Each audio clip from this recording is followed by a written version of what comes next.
I understand your silence, and I don't judge you. I understand it's something I earned. I'm not writing these lines to make myself a victim. At this point in my life, I understand my own nature.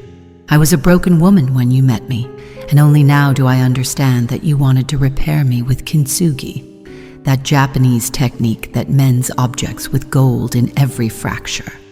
The break becomes part of the object. The scars deserve to be seen, and what was once broken can become more beautiful. And even then I walked away from you, and years later here I am, digging through my own guilt, polishing each fault the way someone polishes quartz, hoping it will turn into diamond.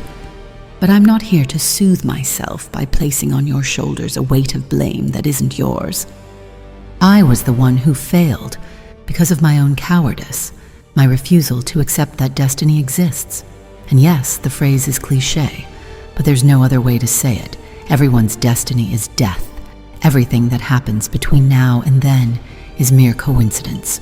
And coincidence deserves to be lived with the intensity of someone who knows the ending is already written. You didn't meet me at my best.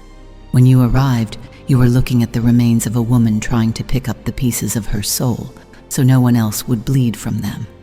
I lifted each fragment, afraid it would cut, and you, barefoot, walked toward me, as if you couldn't see the sharp edges, as if danger looked to you like an invitation. You deserve an apology. We had an intense romance. It wasn't just a meeting of naked bodies. Our romance was so intense that even the Greek gods would envy it.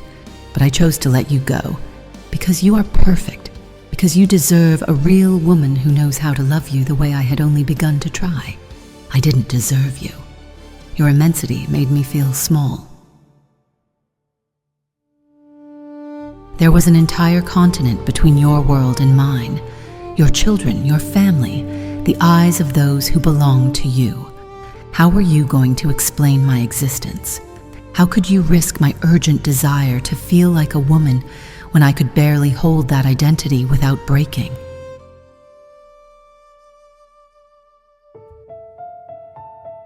I want to tell you the day I realized all of this. Yes. Not even I knew I was a philosophy writer.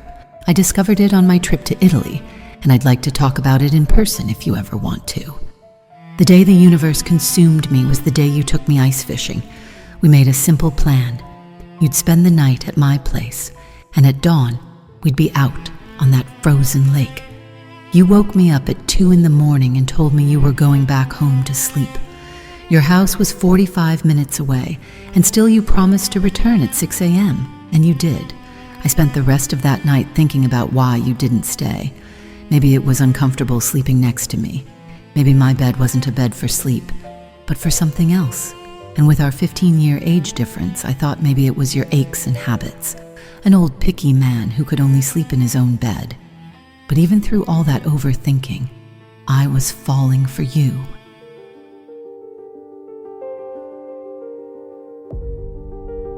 You unloaded everything from your truck.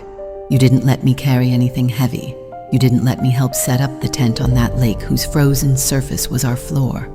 I was terrified each time the ice cracked in the distance, a sound that reached my ears like a nuclear blast. You only wanted me to stay there with you, and my spirit escaped into an imaginary chalkboard, writing equations to make sure we would be safe. You began drilling a hole in the ice with that manual tool that looks like an enormous wine opener. I saw you exhausted, out of breath, kneeling in front of me. I expected you to ask me to make the second hole myself, but your look told me that wasn't allowed. That unshaven face carrying 8 days of voluntary abandonment crushed me and revealed something I didn't want to accept. I was not at your level. You always wanted to help me. I never let you. You fell in love with a woman who lived in alert mode, who mistook kindness for threat, who rejected any gesture that might become emotional debt. You offered to pay part of my trip to Italy. I refused. I was falling in love with you, not with your offerings, and that terrified me. What kind of imaginary goddess did I think I was, believing I deserved happiness in your arms? You deserved a real woman. A woman who wouldn't see your beard as an extension of her control, nor your underwear as proof of anything. a free woman, a whole woman. The last time I heard from you was on my birthday, March 9th, 2024, 2 months after I decided to let you be happy. The following year, I spent my birthday in Italy. The gentle mattinata Italiana woke me wishing me a happy birthday. I checked my phone expecting a message from you, but logic reminded me it was only 10 p.m., the night before, on your side of the world. I imagined you spending your March 8th, wondering if you should write to me. I would have loved to hear from you, to tell you excited where I was, although I also considered the possibility that you no longer remembered. I went to the market to buy flowers while you were probably getting ready for bed. My hair braided like a crown, high black heels with silver accents, a soft summer dress that played with the wind, and perfect makeup. "Buongiorno, Regina," the vendors called out to me. Italian men walked past me with the desire to graze my skin, but their manners only allowed them to look and say, "Sei bellissima." I drank my cappuccino at a local cafe. I would have loved to see you there, watching me speak Italian. I felt at home. I felt Italian. After my cappuccino, I went to church to thank God for another year of life. I did it while being consumed by the fear of not knowing exactly whom I was thanking for my blessings. I visited the Cattedrale di San Giovanni Battista, where the Holy Shroud is kept, then a museum, a library, and later that evening, the same cafe where Nietzsche used to sit and write.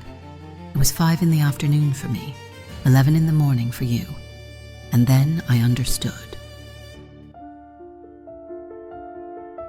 I dedicated a couple of pages to you in my journal, and I began by promising myself I would look for you someday and ask for forgiveness without expecting anything in return.